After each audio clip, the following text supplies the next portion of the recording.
Baik, Bismillahirrahmanirrahim. Assalamualaikum warahmatullahi wabarakatuh.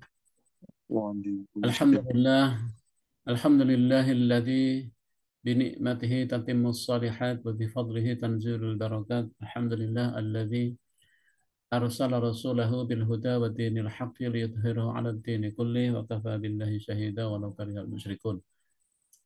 Asyhadu an la ilaha illallah wahdahu la syarika lah wa asyhadu anna Muhammadan abduhu wa rasuluh.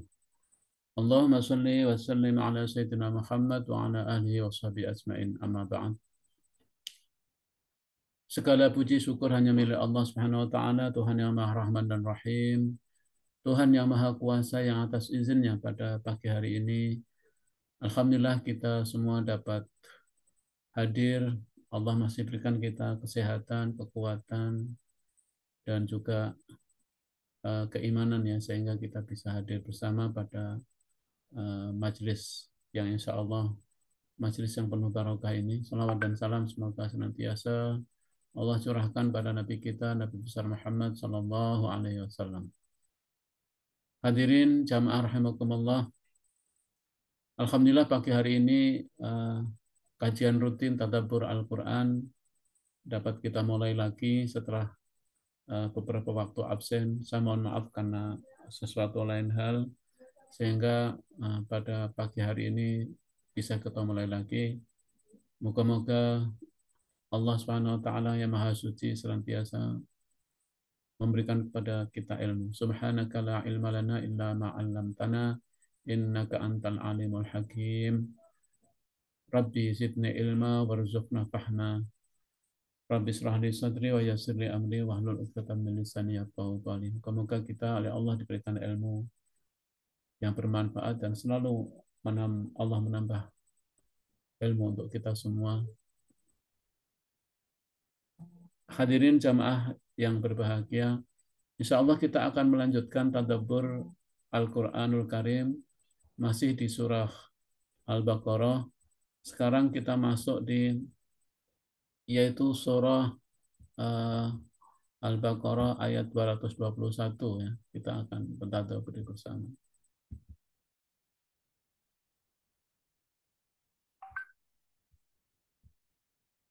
Sudah kelihatan ya Mas? Sudah Ustadz, sudah terlihat Ustadz. Oke.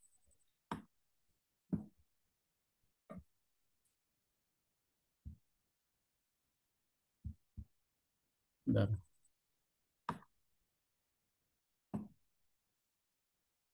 Hadirin, insya Allah kita akan lanjutkan tadabbur Al-Quran pagi hari ini. Kita sudah sampai di ayat 221 masih surah Al-Baqarah. Nah, ayat 221 sampai dengan 241 ini adalah ayat-ayat yang berkaitan ya, yang menjelaskan kepada kita tentang hukum dan peraturan kekeluargaan dalam Islam. Jadi Allah Subhanahu wa taala menjelaskan ayat-ayatnya, menjelaskan hukum-hukum dan peraturan terkait dengan eh, keluarga ya, pembentukan keluarga dari awal sampai dengan akhir dan bagaimana hukum-hukum dasar pokok di dalam membangun keluarga di dalam Islam, gitu ya kira-kira itu. Karena itu ayat-ayat ini tentu saja sangat penting untuk menjadi dasar bagi kita semua. Baik, kita mulai. A'udzubillahi minasyaitonirrajim. Bismillahirrahmanirrahim. Ayat 221 berbunyi, "Wala tankikhul musyrikati hatta yu'min. Wala amatun mu'minatun khairum min musyrikatin walau a'jabatkum. Wala tunkikhul musyrikina hatta yu'minu. Wala abdun mu'minun khairum min musyrikin walau a'jabakum. Ulaika yad'una ila an-nar wallahu yad'u ila al-jannah wal maghfirati bi'idznihi. Wa yubayyinu ayatihi lin-nasi la'allahum yatadhakkarun." Ayat ini menjelaskan tentang hukum dan aturan pokok tentang keluarga yang dimulai dengan Allah membicarakan tentang hukum perkawinan ya. Dan ini menjadi pagar penting. Wala tunkihul musyrikati hatta yu'min. Janganlah kamu menikahi perempuan musyrik hingga mereka beriman. Hatta yu'min. Sungguh atau sesungguhnya hamba sahaya perempuan yang beriman. Wala amatum mu'minatun khairum min musyrikatin walau a'jabatkum. Sesungguhnya kata Allah, firman Allah, hamba sahaya perempuan yang beriman lebih baik daripada perempuan musyrik, meskipun dia menarik hatimu. Wala tunkihul musyrikina hatta yu'minu wala abdum mu'minu khairum min musyrikan walau a'jabakum. Dan jangan pula kamu menikahkan laki-laki musyrik dengan perempuan yang beriman hingga mereka beriman. Sungguh hamba sahaya laki-laki yang beriman lebih baik daripada laki-laki musyrik, meskipun dia menarik hatimu. Allah menjelaskan alasan kuat, ulaika yad'una ilan nar wallahu yad'u ilal jannati wal maghfirati bi idzni. Mereka ya, baik laki-laki musyrik maupun perempuan musyrik itu mereka mengajak ke neraka, sedang Allah mengajak ke surga dan ampunan dengan izinnya. Jadi mereka mengajak ke neraka sedangkan Allah mengajak ke surga dan ampunan dengan izinnya. Wa yubayyinu ayatihi lin-nasi la'allahum yadhakkarun. Allah menerangkan ayat-ayatnya kepada manusia agar mereka mengambil pelajaran. Allah menerangkan ayat-ayatnya, Allah menerangkan aturan-aturannya, hukum-hukumnya. Yang demikian itu kepada manusia agar mereka mengambil pelajaran. Ini adalah ayat yang sangat tegas, jelas ya. Begitulah karakter dari ayat-ayat Allah itu. Jelas, tegas, terang, dan mudah sekali dipahami. Seterang matahari mengeluarkan sinar cahayanya, menerangi bumi. Begitulah ayat-ayat tertulis ayat-ayat Al-Quran. Hadirin Bapak Ibu sekalian, ayat ini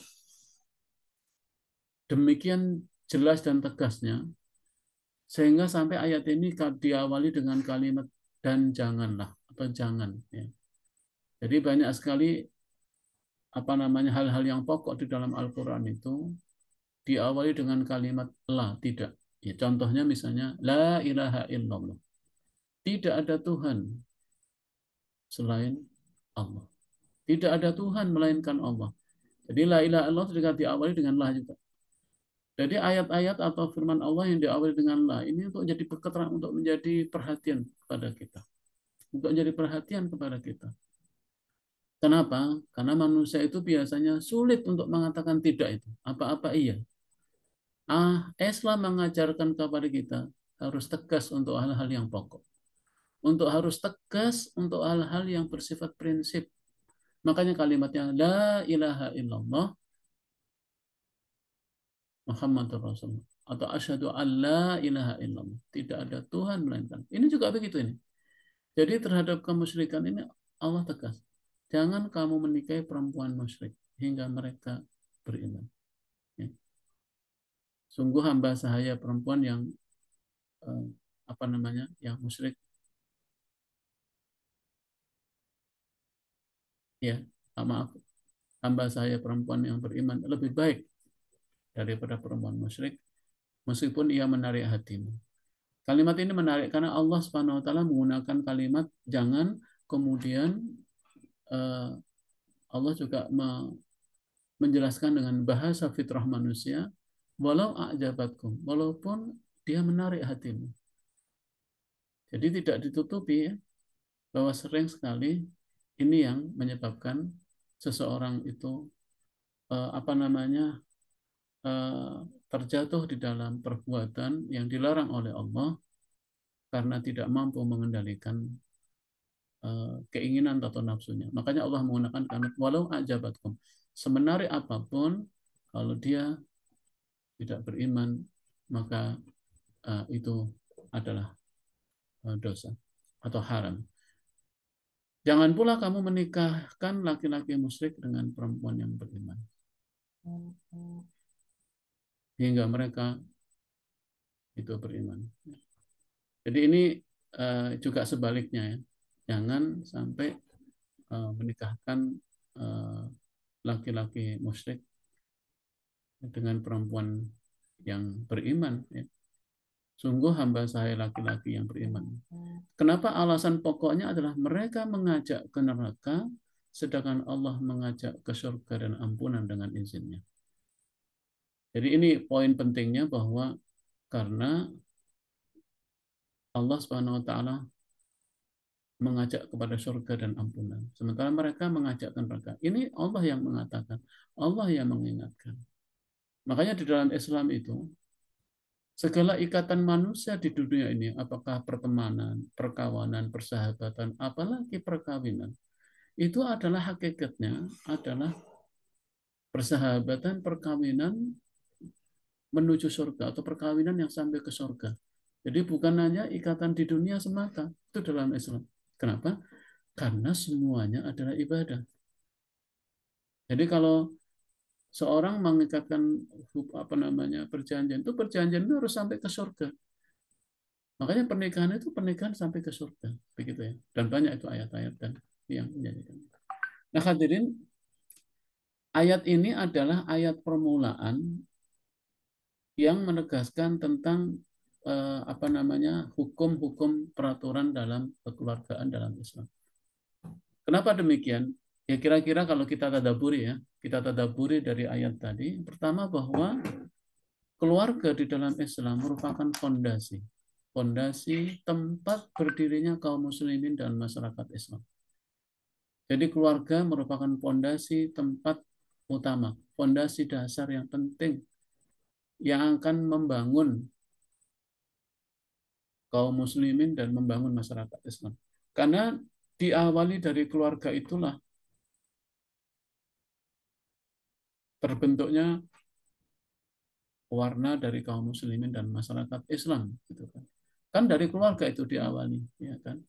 Dua orang kemudian melahirkan keturunan dan keturunan yang panjang, gitu ya. Lalu membentuk masyarakat Islam dia ada yang baru.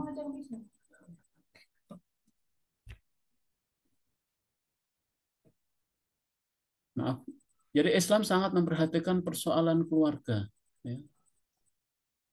Dijaganya, jadi karena itu Islam sangat memperhatikan persoalan keluarga, termasuk menjaganya dan membersihkannya dari kekacauan atau dari kebiasaan-kebiasaan jahiliyah.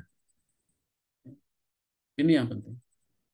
Kemudian Islam memandang keluarga dalam Islam merupakan tempat berlindung alami untuk melindungi anak, memeliharanya, terutama melihara jasadnya, pikirannya, dan jiwanya. Karena itu sangat mendasar ini di dalam Islam ya terkait dengan eh, apa namanya apa namanya masalah yang satu ini. Nah, karena itu hadirin jamaah rahimakumullah, di dalam ayat Al-Qur'an ayat ini juga menegaskan tentang aturan keluarga dalam Islam ini hakikatnya memang bersumber dari dua hal pokok. Yang pertama adalah dari fitrah manusia atau fitrah atau dasar penciptaan manusia. Makanya Al-Quran menegaskan bahwa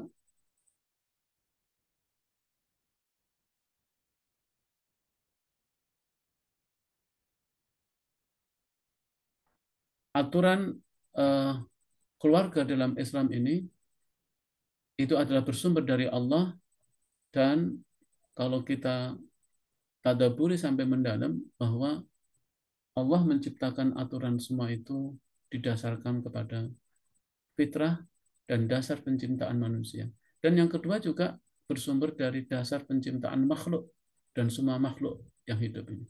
Di dalam Al-Quran Allah berfirman, "Wa min kulli syai'in khalaqna zawjaini la'allakum tadhakkarun." Dan segala sesuatu kami ciptakan berpasang-pasangan supaya kamu mengingat akan kebesaran Allah. Jadi segala sesuatu Allah ciptakan berpasang-pasangan. Jadi laki-laki dan perempuan. Nah, kalimat berpasang-pasangan ini pasti akan berpasangan, Din. Ya kan? Namun untuk manusia itu ada aturan. Ada aturan, ada hukum, dan hakikat dari Allah menciptakan semua itu adalah yaitu la'allakum tadhakkarun, agar kamu senantiasa ingat kepada Allah, agar kamu senantiasa ingat akan kekuasaan, kebesaran, dan juga maha kasih sayang Allah Subhanahu wa taala. Ini yang penting hadirin. Ya. Karena itu ini adalah hal yang harus selalu eh, menjadi renungan kita semua. Ya. Nah, kalau kita lihat lebih jauh, ya, apa hukum-hukum keluarga yang disebutkan secara terperinci ini? Jadi karena begitu pokoknya, karena begitu pentingnya keluarga ini dalam Islam, ya, karena esensinya dan fondasi penting di dalam Islam ini, maka apa namanya, Al-Quran menguraikan secara terperinci, ya kan, hukum-hukum keluarga ini, bahkan sampai begitu cermat.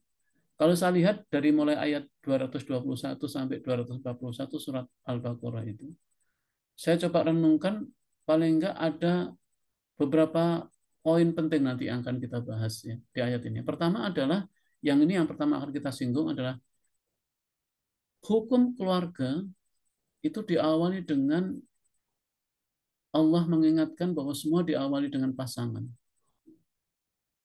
Makanya ini ditegaskan di awal oleh Allah. Hukum pertama adalah larangan menikahi wanita musyrik bagi lelaki muslim dan mengawinkan wanita muslimah dengan laki-laki musyrik. Ini hukum awal, hukum pertamanya. Karena yang namanya pernikahan dan keluarga diawali dengan pasangan. Ketika pasangannya sendiri itu adalah salah, ya kan, maka ini akan merubah semuanya karena akan berakibat pada tujuannya. Ya, tadi jelaskan mengapa larangan ini, karena mereka orang-orang musyrik itu mengajak ke neraka, sedang Allah mengajak kepada surga dan ampunan. Ini esensinya. Jadi diawali dari pasangan, makanya ini larangan pertama. Nanti ayat-ayat berikutnya akan mengungkas tentang larangan mencampuri istri pada waktu sedang haid. Itu juga diatur dengan rinci. Mengapa hal ini diatur oleh Al-Quran? Karena tadi semuanya itu bernilai ibadah dalam pandangan Islam. Sehingga Allah mengatur. Ya, tadi di akhir ayat kan, dan Allah menjelaskan ayat-ayatnya ini agar kamu mengambil pelajaran. Kemudian nanti di ayat berikutnya juga Allah mengatur tentang hukum tentang ila, ya, yaitu bersumpah tidak akan mencampuri istri. Itu diatur, ya. Bagaimana hukumnya? Ada hukumnya itu. Kemudian juga hukum tentang iddah. Nah, iddah ini ada dua, iddah yang karena talak maupun iddah karena suami yang meninggal. Kemudian hukum tentang talak itu dihukum. Hukum rujuk kembali secara ma'ruf. Kemudian hukum tentang penyusuan, ya, wajibnya menyusui dan upahnya menyusui, hukum meminang, dan hukum pemberian mut'ah. Itu diatur dimulai dari ayat 221 sampai 241. Dan hukum-hukum ini begitu rinci, Bapak Ibu sekalian, karena tadi keluarga itu adalah fondasi penting dari masyarakat Muslim. Makanya eh, saya teringat sebuah kalimat yang disampaikan oleh salah presiden, ya waktu itu kalau nggak salah Presiden Amerika pernah mengatakan bahwa baik tidaknya, katanya, masyarakat Amerika ini bukan tergantung gedung putih saja, tapi lebih tergantung pada keluarga-keluarga Amerika. Kalau keluarganya baik, ya negara baik. Ya. Walaupun dia ini kutipan, tapi ini benar bahwa bagaimana kebaikan masyarakat, kebaikan negara hakikatnya sebetulnya terletak pada keluarga. Makanya keluarga itu adalah ya keluarga yang baik sebetulnya kontribusi penting bagi sebuah masyarakat, bangsa dan negara itu adalah terletak di keluarga-keluarga yang kuat. Inilah yang disentuh oleh Islam, bahwa bangunan masyarakat Islam dan masyarakat kaum muslimin itu sangat tergantung kepada keluarga dan semua diawali dari pertama ini. Karena itu hadirin, ini adalah maaf.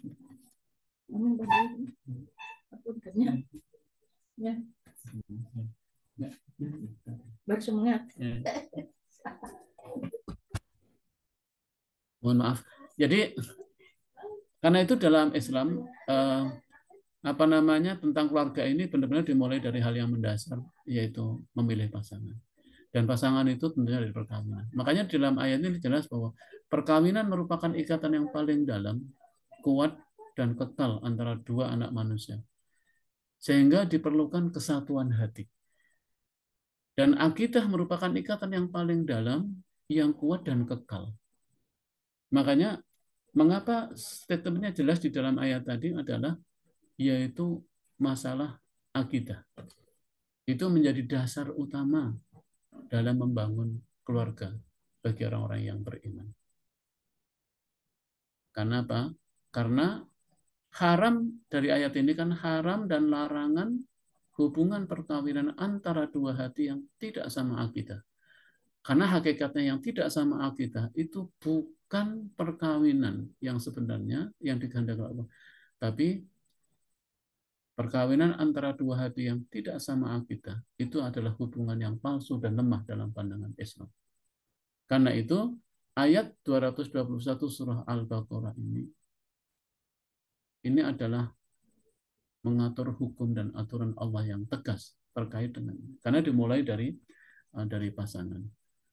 Nah sekarang hadirin ini penting sekali karena bayangkan ini kan laki-laki dan perempuan tapi berbeda akidah itu dalam pandangan Islam adalah haram hukumnya, larangan keras. Karena sekarang ini kan berkembang ya, nah, di beberapa negara malah ada perkawinan antar sejenis, na'udzubillah. Dan ini tentunya adalah sebuah penyimpangan, sebuah kepalsuan yang pada akhirnya akan melahirkan kemudaratan yang jauh lebih besar. Kenapa ini semua ditegaskan oleh Allah dengan cermat teliti? Karena semua itu adalah ibadah kepada Allah Subhanahu wa taala. Ini enggak boleh lupa. Semuanya itu adalah ibadah kepada Allah Subhanahu wa taala. Banyak sekali hadirin jamaah rahimakumullah terkait dengan pengalaman-pengalaman bagaimana sebuah keluarga yang dibangun atas dasar akidah yang tidak sama itu akan berakhir dengan kesemuan. Mungkin awal-awalnya ya, karena memang masih diliputi oleh kesenangan yang sementara. Kalau namanya sementara itu pasti ada batasnya. Sehingga akan sampai pada satu titik dari semua pengalaman kalau kita lihat dalam kehidupan sosial dan masyarakat akan menemukan kegagalan. Kenapa? Karena memang tujuannya sama. Karena itu dia tidak kekal. Sementara dalam Islam adalah perkawinan itu tidak hanya di dunia, sampai di surga. Di dalam surah Yasin sering kita baca hum wa azwajuhum fi diradin alal araiki muttaqiun. Hum wa azwajuhum. Mereka dan pasangan-pasangan mereka duduk dengan manis di dipan-dipan di surga. Kemudian salamun qawlan min rabbir rahim. Sehingga mereka mendapatkan ucapan dari Allah Tuhannya. Salamun qawlan min rabbir rahim. Keselamatan bagi kalian, kesejahteraan bagi kalian.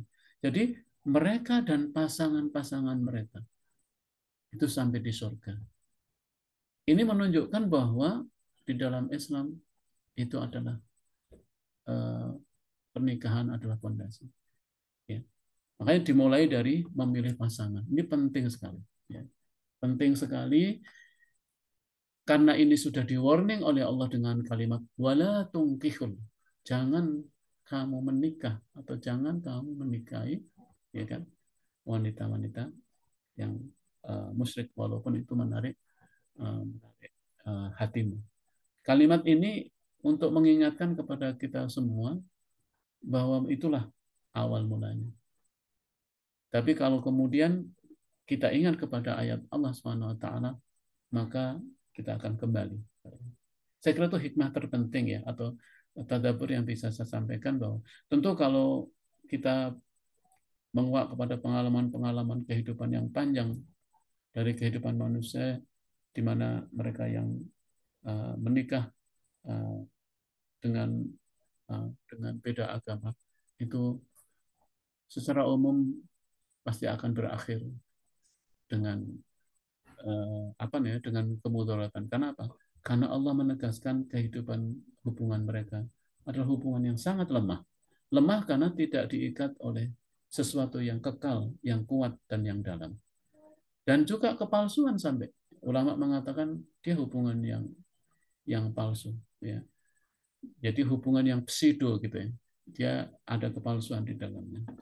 Mengapa demikian hadirin? Karena memang surah 221 ini menegaskan semuanya itu adalah bernilai ibadah pada Allah Subhanahu wa taala. Nah, hadirin, di dalam hadis tegas Allah Subhanahu wa taala mengingatkan, hadis Bukhari ya, bahwa seorang wanita itu dinikahi karena 4 hal. Ini penting untuk menasihati kepada laki-laki karena laki-laki lah yang menentukan. Seorang wanita dinikahi karena 4 hal kata Rasulullah.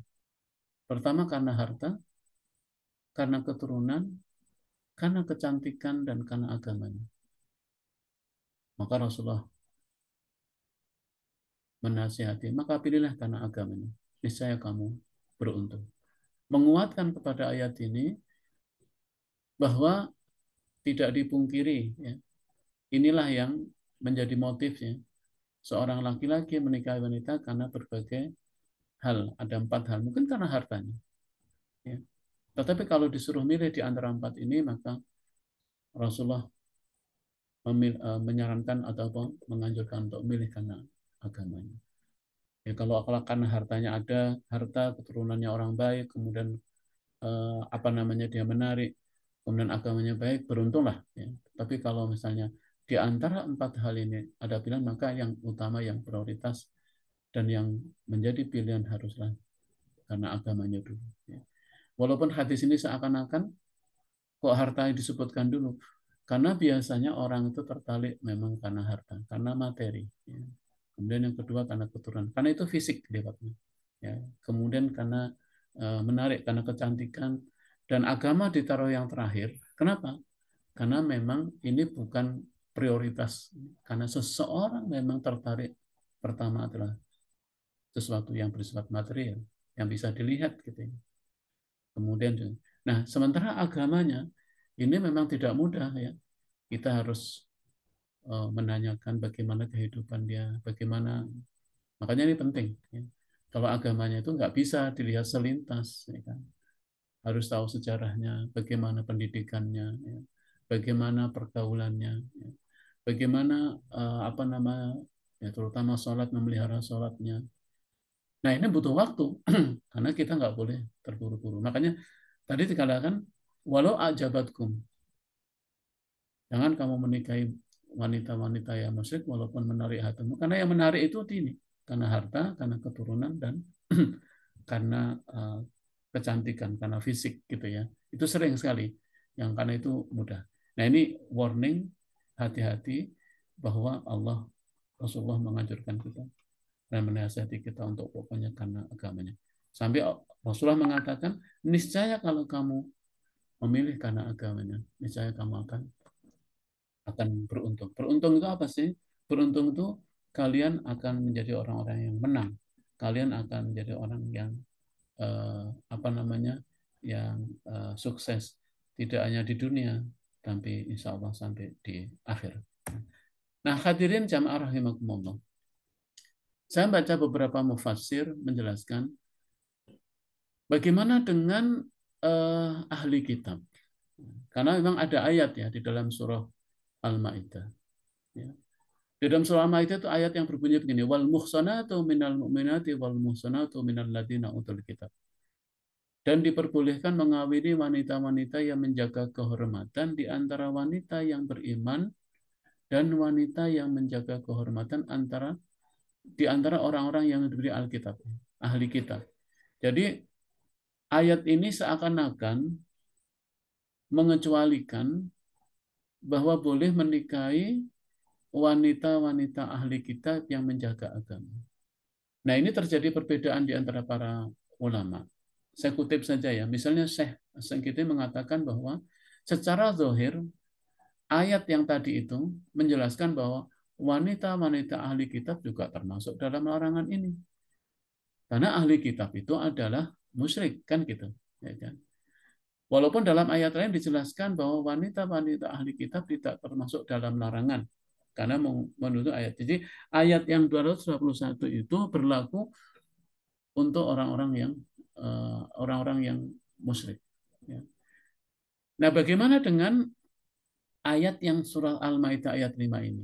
Sebagian ulama mengatakan bahwa ayat Al-Maidah ayat 5 ini tidak menghapuskan terhadap ayat 221. Itu yang penting. Ya kan?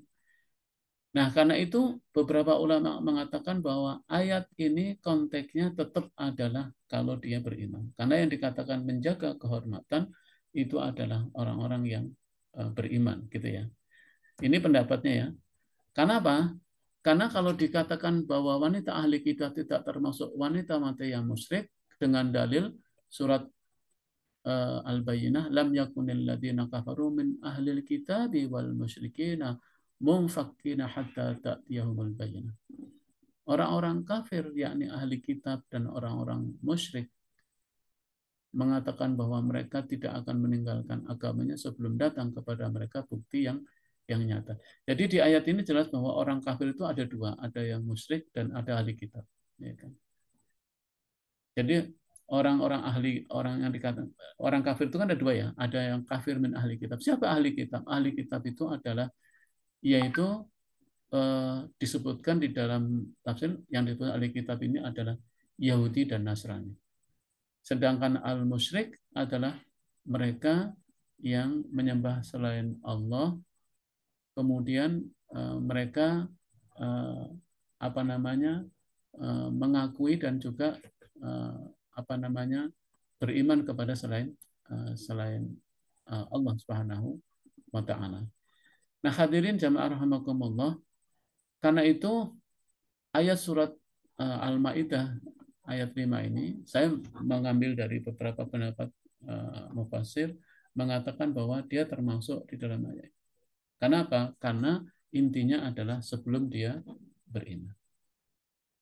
Nah, juga di dalam ayat yang lain orang-orang kafir dari ahli kitab dan orang-orang muslim, orang-orang musyrik tiada menginginkan diturunkannya sesuatu kebaikan kepadamu dari Tuhan. Ini pendapat yang mengatakan mengapa apa namanya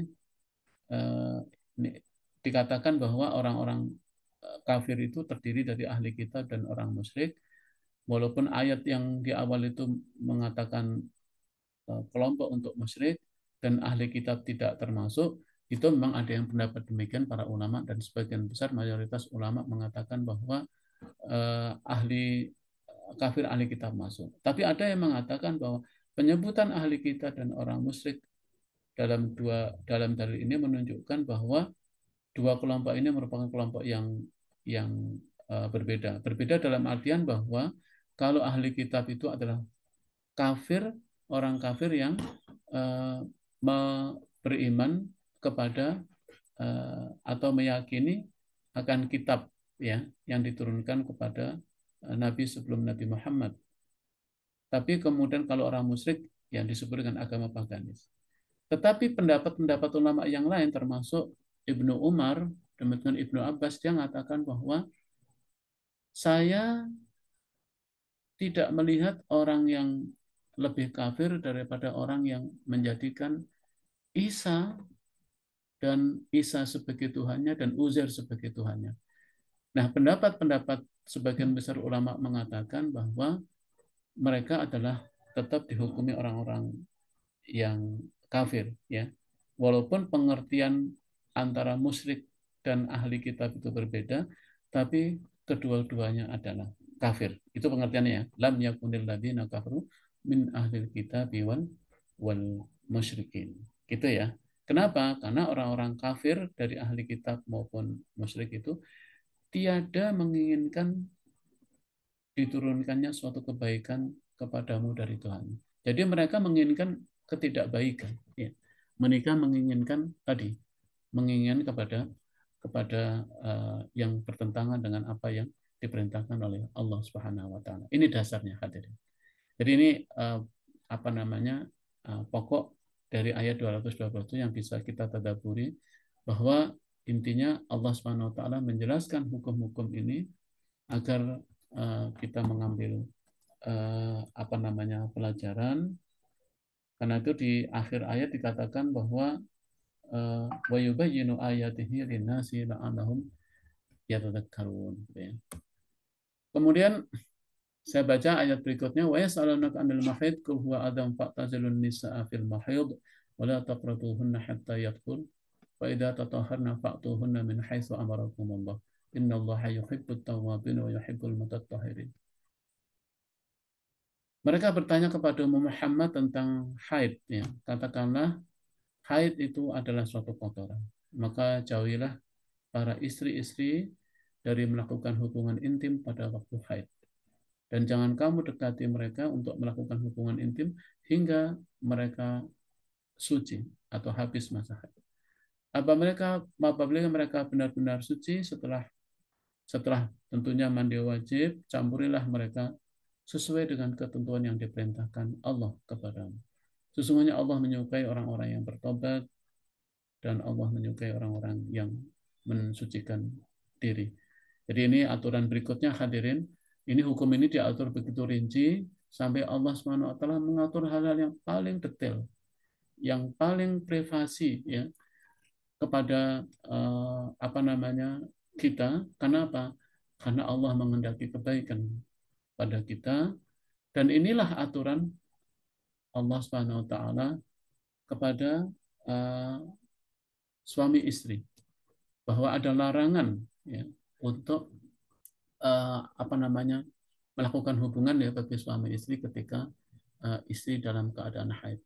Kenapa? Allah mengatakan bahwa itu adalah kotoran.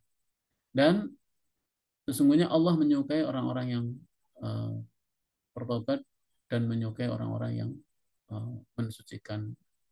mensucikan diri.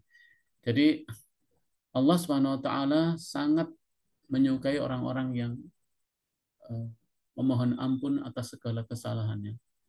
Kemudian Allah Subhanahu wa taala juga sangat menyukai orang-orang yang mensucikan diri, baik secara zahir apalagi mensucikan diri secara apa namanya ruh. Jadi kalimat ini juga menandaskan bahwa tidak ada yang paling disukai oleh Allah melebihi orang-orang yang bertobat. Dan pekerjaan pertama yang dilakukan oleh manusia itu adalah bertobat. Kenapa ayat ini diakhiri dengan kalimat itu? Ini kan begini, kalau seandainya sudah melakukan hal yang tidak patut, maka segeralah bertobat. Mungkin saja, ya, mungkin saja ada perbuatan yang melawan dan bertentangan dengan apa yang perintahkan oleh Allah itu, maka tidak ada yang lebih baik sekalian bertobat. Makanya dalam hidup ini tidak ada yang harus disegerakan melebihi dari bertobat. Jadi yang pantas disegerakan, pantas yang harus segera berlomba-lomba itu adalah berlomba-lomba untuk bertobat. Itulah yang sangat disukai oleh Allah Subhanahu wa taala. Tentu sebaliknya ini kan Allah sangat membenci orang-orang yang berlambat-lambat di dalam bertobat. Dan Allah menyukai orang yang mensucikan diri. Qad aflaha man zakkaha wa man faqad khaba man dasana. Beruntunglah orang-orang yang membersihkan jiwanya, termasuk membersihkan apa namanya dirinya. Makanya Islam itu adalah agama yang sangat-sangat menekankan pentingnya kebersihan. Karena itu menjadi prasyarat syarat sah dalam melakukan ibadah, termasuk sholat dan semuanya itu kan harus diawali dengan bersuci. Nah, ini kita bisa bahas lebih jauh. Tapi ini untuk menendaskan bahwa bagaimana kalimat ini menegaskan bahwa Islam mengajarkan kita untuk bersih, untuk suci, membersihkan secara fisik maupun secara ruhi. Kemudian juga di awal diakhiri lagi dengan kalimat yaitu Allah menyukai orang-orang yang bertobat. Makanya di dalam uh, kehidupan rumah tangga sampai berkaitan dengan masalah hubungan aja ini dijaga dengan baik. Disitulah Allah Subhanahu wa taala Maha kasih sayang kepada kita. Kemudian di ayat 223, saya nggak usah bahas itu ya, nanti mungkin bisa dibaca di yang lainnya. Kemudian di ayat 223 Allah SWT berfirman, Nisa'ukum harthul lakum fa'tu harthakum anna syi'tum. Wa qaddimu li anfusikum wattaqullaha wa'lamu annakum mulaquhu wa basyiril mu'minin. Istrimu adalah ladang bagimu. Maka datangilah ladangmu itu, artinya campurilah dia dengan benar dan wajar. Kapan dan bagaimana yang kamu sukai. Utamakanlah hal yang terbaik untuk dirimu. Bertakwalah kepada Allah dan ketahuilah bahwa kamu kelak akan menghadap kepadanya. Ya. Beritakanlah kabar gembira ini kepada orang-orang yang beriman.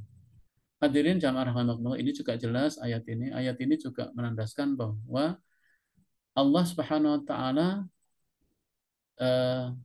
telah menghalalkan istri ya untuk digauli, ya kan? Kemudian Allah Subhanahu wa taala mengumpamakan ini ya, mengumpamakan di dalam ayat ini bahwa istri itu seperti ladang, tempat bercocok tanam dan tempat menyebarkan bibit tanaman. Kan gitu ya. Jadi sangat sangat IPB banget ini Allah membuat perumpamaan. Banyak sekali perumpamaan dalam ayat Al-Qur'an itu. Perumpamaannya itu dengan perumpamaan pertanian gitu ya. Kenapa? Karena kenapa diumpamakan dengan banyak dengan kalimat dengan pertanaman, dengan pertanian, dengan kenapa? Karena itu paling mudah difahami oleh manusia. Ya kan? Kalau ladang itu hampir semua orang tahu. Kalau tanah itu semua orang tahu. Kalau tanaman itu semua orang tahu bahwa tanaman itu berasal dari bibit. Ya kan? Kemudian orang semua tahu bahwa tanah itu adalah tempat menebarkan bibit tanaman, kan gitu. Sehingga ini ibrohnya ya, bagaimana bahwa kaum wanita atau istri kita itu adalah diibarat sebagai ladang karena di sana karena itu apa namanya Allah mengibaratkan sebagai tanaman agar kita menebarkan bibit dengan cara yang baik, dengan cara-cara yang benar, sehingga bibit tanaman itu tumbuh dengan baik. Kenapa? Karena rahim yang ada pada setiap wanita merupakan media yang subur bagi terjadinya tentu konsepsi antara sperma bagi laki-laki dan juga sel telur yang terdapat di dalam rahim kaum wanita. Sampai sekarang hadirin belum ada ya yang dapat meniru rahim ya wanita. Bahkan bayi tabung pun tidak akan bisa dibesarkan di luar rahim. Tidak ada yang bisa, tidak ada teori apapun, teknologi apapun yang bisa menggantikan fungsi rahim kaum wanita. Karena itu Allah Subhanahu wa taala mengumpamakan sebagai ladang, kan gitu. Tapi kalimat yang menarik, utamakanlah hal yang terbaik untuk dirimu dan bertakwalah kepada Allah. Ini indahnya di dalam Islam, bahwa mulai dari memilih pasangan, kemudian menggauli pasangan, itu semua adalah diatur oleh Allah dan jangan lupa pesannya bertakwa karena memang semuanya bernilai ibadah. Bernilai ibadah. Kemudian peristiwa konsepsi ini akan segera diikuti dengan pertumbuhan menjadi janin dibantu oleh makanan yang berupa nutrisi atau vitamin yang terdapat dalam rahim ibu. Makanya di dalam ketika dalam pertumbuhan atau wanita yang hamil itu memang sangat perlu diperhatikan adalah apa namanya nutrisi. Ya kan? Makanya saya pernah waktu masih kuliah di Jerman itu Sampai ada juga namanya sewa rahim ya, karena memang tidak semua pasangan itu mendapatkan keturunan, tetapi tidak bisa ya, keturunan itu kecuali melalui pintu yang namanya rahim. Luar biasa ya. Kalau bicara tentang rahim itu sendiri, tentu ini banyak sekali dibahas di dalam ilmu kedokteran. Silakan membaca. Karena apa? Karena itu untuk menunjukkan betapa kekuasaan Allah Subhanahu Wa Taala, supaya kita semakin menjadi hamba-hambanya yang pandai bersyukur kepada Allah Subhanahu Wa Taala. Nah hadirin, kemudian, nah ini nanti kita pelajari sampai pada pertemuan-pertemuan berikutnya. Jadi ini adalah inti bagaimana Allah Subhanahu Wa Taala menyampaikan sebagian dari hukum-hukum keluarga dalam membangun sebuah keluarga yang baik. Mungkin itu dulu yang bisa saya sampaikan dalam pertemuan pertama ini. Moga-moga bermanfaat. Fadhol kalau ada dari hadirin jamaah yang ingin memberikan tambahan untuk memperkaya tadabbur Al-Quran pada pagi hari ini. Saya kembalikan kepada Dafa. Barangkali ada yang bertanya ataupun bertanya. Baik Ustadz, syukron jazakumullah atas ilmunya. Saya izin merangkum juga Ustadz, mungkin larangan dari Quran Surat Al-Baqarah 221 seperti wala tangkil musyrikati hatta yu'min menjadi rambu lampu merah juga ya Ustadz, untuk kita mempersiapkan pernikahan yang sakral karena keluarga itu pondasi yang kuat juga dalam Islam. Selanjutnya mungkin saya juga sebelum itu izin minta maaf juga kepada majelis karena di awal pembukaan tadi kita tidak sempat membuka melalui lafaz basmalah dan pembacaan Al-Quran. Selanjutnya dalam sesi tanya jawab ini akan dibuka satu dua pertanyaan yang hadirin bisa sampaikan melalui Zoom atau chat. Untuk itu dipersilakan buat hadirin sekalian.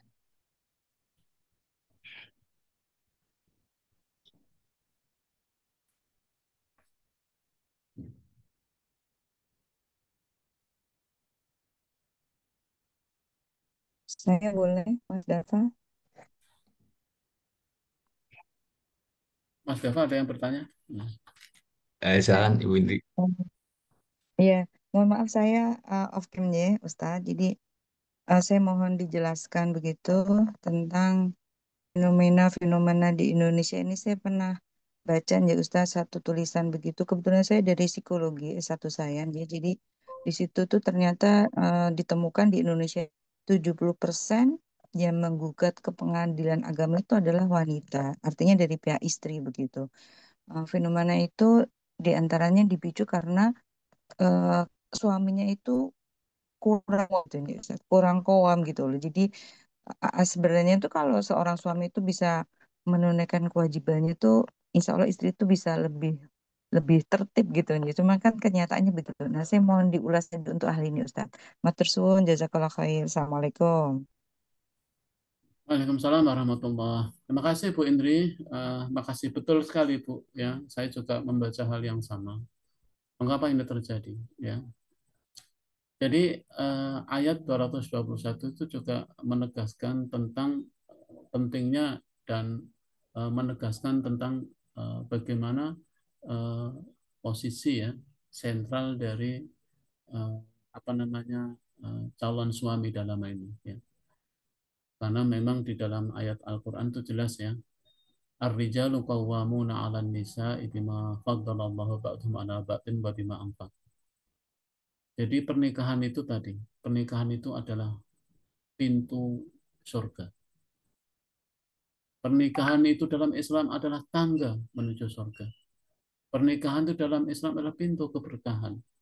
Pernikahan itu dalam Islam adalah pintu rezeki. Pernikahan itu dalam Islam adalah pintu rahmat. Nah, ini janji Allah. Namun ingat, pernikahan itu juga esensinya dua, ibadah dan dakwah. Karena ibadah memang harus ada aturan-aturannya. Bahkan dikatakan pernikahan itu adalah ibadah yang paling panjang. Ketika seseorang mengucapkan akad nikah, itu sudah bernilai ibadah sampai meninggal, sampai berpisah keduanya. Jadi ibadah yang paling panjang. Sepanjang orang itu saat menikah, itu sudah bernilai ibadah. Sampai pahalanya juga beda. Pahala orang yang menikah, pahala sholat orang yang sudah menikah dengan orang yang belum, itu beda di hadapan Allah. Berlipat-lipat gitu ya. Nah, karena ibadah memang ada pondasi yang penting. Di sini adalah, karena ibadah memang harus diingat itu adalah hak dan kewajiban. Sebetulnya kewajiban laki-laki, tadi disebut oleh Bu Indri, betul. Kewajiban laki-laki itu cuma dua dalam Islam, yaitu ar-rijalu qawwamuna 'alan nisa bima faddala ba'dhum 'ala ba'dhin wa bima anfaqu. Jadi kewajiban laki-laki itu adalah memimpin dan memberikan nafkah. Itu tugas dua itu aja. Kalimat memimpin di dalam Islam itu qawwam. Qawwam itu memberdirikan. Makanya laki-laki untuk bisa menjadi qawwam, menjadi pemimpin, itu memang ada persyaratannya ya. Harus punya ilmu ya, kemudian harus memiliki keimanan yang kuat, itu syaratnya. Karena memberdirikan itu kan gini, qawwam itu memberdirikan, bukan lagi malah menghinakan. Seorang wanita yang dinikahi laki-laki itu menjadi mulia dia, yang tadinya bodoh menjadi pandai, yang tadinya lemah imannya menjadi kuat, yang tadinya itu harus begitu. Qawwam itu mengarahkan, membimbing ya, mengasuh ya, mengajari. Qawwam itu maknanya, namanya memberdirikan. Yang tadinya rendah menjadi terhormat. Yang kedua adalah wabima anfaqu, memang berikan nafkah. Saya juga mendengar teman saya yang bekerja yang di pengadilan, Masya Allah, itu luar biasa ini tingkat perceraian. Betul itu Bu Indri. Itu kadang-kadang karena dua ini yang memang harus lebih dikuatkan kepada mereka yang kaum laki-laki. Kalau yang wanita, tugasnya juga dua gitu ya. Ya di dalam ayat berikutnya, wabima anfaqu min amwalihim fasolihatu qanitatun hafidhatun lil ghaibi bima hafidhallah.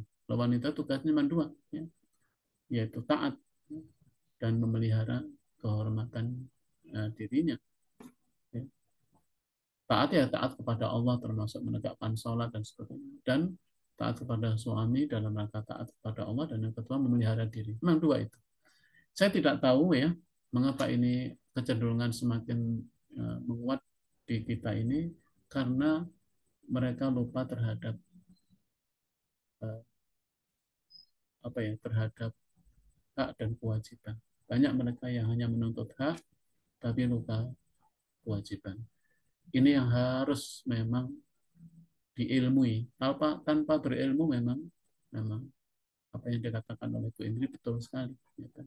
Ini pentingnya berilmu. Makanya kalimat tadi itu, wala tunkihul musyrikati hatta yu'min, itu sebetulnya adalah agar kita kaum laki-laki siapapun itu harus berilmu, terutama beriman, diilmu dengan beriman. Itu lemahnya.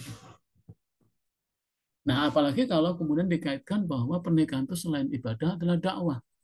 Dakwah itu kan berarti pernikahan itu, keluarga itu harus jadi madrasah, harus jadi menjadi role model, harus menjadi contoh dalam menegakkan kebenaran, harus menjadi contoh dalam mengamalkan keislaman, harus menjadi contoh atau model bagaimana membangun sebuah pondasi kecil dan masyarakat. Jadi kalau dan juga menjadi sarana pendidikan, sarana untuk membangun pendidikan dan juga menjaga jasad, pikiran dan jiwa yang ada di dalam, terutama anak-anaknya. Ya, ini penting sekali. Nah, saya melihat kesiapan ini yang dianggap remeh oleh sebagian kaum laki-laki dan wanita ya. Ini padahal ini adalah fondasi penting. Makanya kata-katanya adalah beriman. Beriman dalam makna yang sangat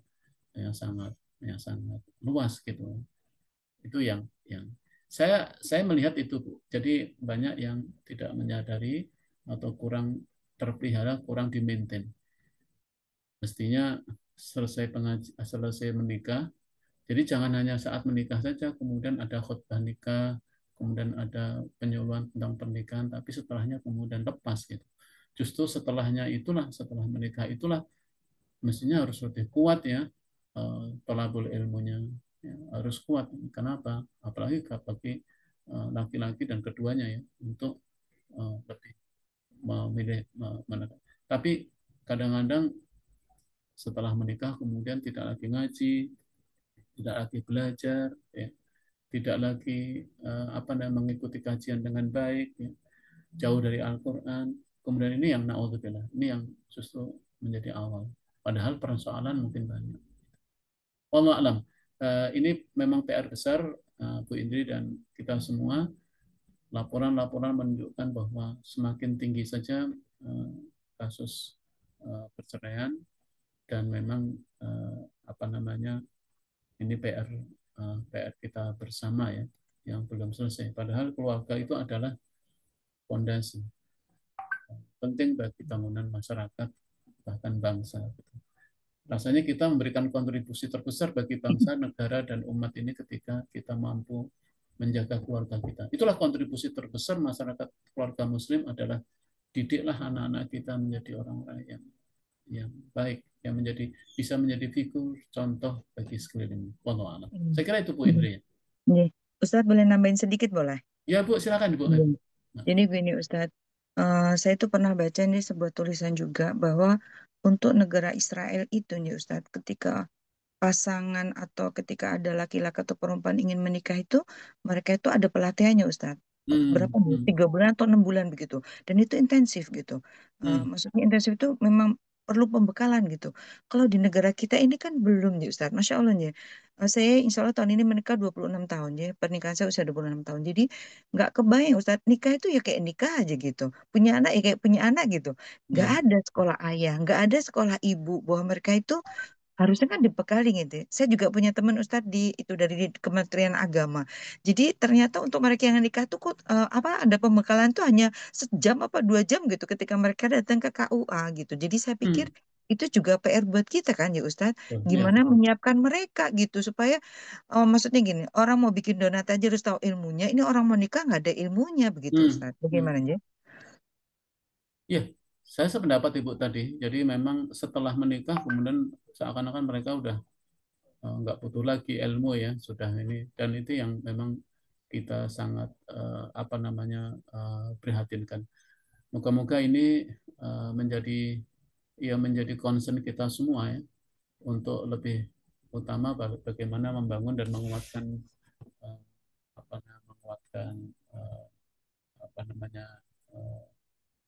keluarga ini. Ya. Betul, saya sependapat Ibu. Ya.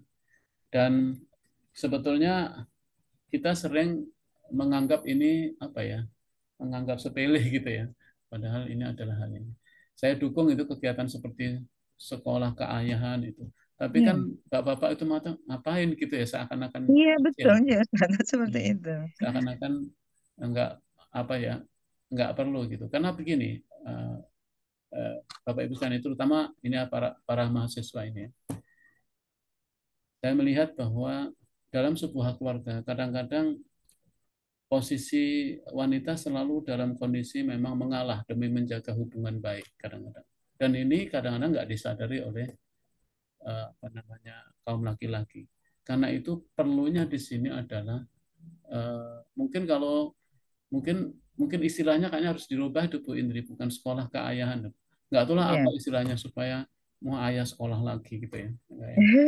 Mungkin istilahnya harus kita kita cari ini, bahwa ternyata ya sama, saya dengan istri sudah 30 tahun. Rasanya saya juga belum mengenal 100% ya karakter istri. Kita harus belajar terus memang. Ya. Dan itu memang saya selalu nasihatnya pada keluarga muda, hidup ini adalah belajar. Selama kalian ingin terus belajar dan belajar, dan termasuk belajar dari pelajari pasangan, karena kita tidak semua tahu. Nah, dengan belajar itulah maka kita akan tahu dapat ilmu dan ilmu terus gitu ya. Karena saya kira Ibu sebagai orang psikologi ya lebih mengerti bahwa memang proses belajar itu yang nggak boleh berhenti. Begitu berhenti belajar, nah ini memang awal mula, karena memang berarti kan tidak diilmui hidup ini. Kalau tidak ada ilmunya dalam hidup ini, cepat atau lambat akan menimbulkan masalah. Wallahu alam, saya kira itu. Nggih, matur suwun, Prof. Masya Iya, Baik, terima kasih Ibu Indri atas pertanyaan yang sangat menjadi pertanyaan saya juga, Bu. Karena saya mahasiswa, jadi kayak harus belajar lagi untuk sekolah Allah. pernikah mungkin. Ya, Mas Dava belajar yang banyak, Masya Allah. nah, Untuk itu sesi tanya jawab menjadi penutup pada kajian hari ini, Prof. Mungkin sesi selanjutnya akan ditutup dengan doa-doa kebaikan dan doa-doa penutup majelis yang akan dipimpin langsung oleh Profesor Abdul Munif. Kepada Profesor Abdul Munif, saya persilahkan. baik hadirin, marilah kita bersama-sama berdoa kepada Allah. اللهم صل وسلم على سيدنا محمد وعلى ال سيدنا محمد الحمد لله رب العالمين حمد النائمين حمد الشاكرين حمدا يوافي نعمه ويكافئ مزيده يا ربنا يا الله لك الحمد كما ينبغي لجلال وجهك الكريم وعظيم سلطانك اللهم إنا نسألك رضاك والجنة ونعوذ بك من سخطك والنار اللهم إنا نسألك سلامة في الدين وعافية في الجسد وزيادة في العلم وبركة في الرزق وطوبة قبل الموت ورحمة عند الموت ومغفرة بعد الموت اللهم هبنا علينا في سكرة الموت والنجاة من النار والعفو عند الحساب اللهم أعنا على ذكرك وشكرك وحسن عبادتك اللهم إنا نسألك الهدى والتقى والعفاف والغنى اللهم ارزق توبة نصوحا قبل الموت ربنا آتنا في الدنيا حسنة وفي الآخرة حسنة وقنا عذاب النار سبحان ربك رب العزة عما يصفون وسلام على المرسلين الحمد لله رب العالمين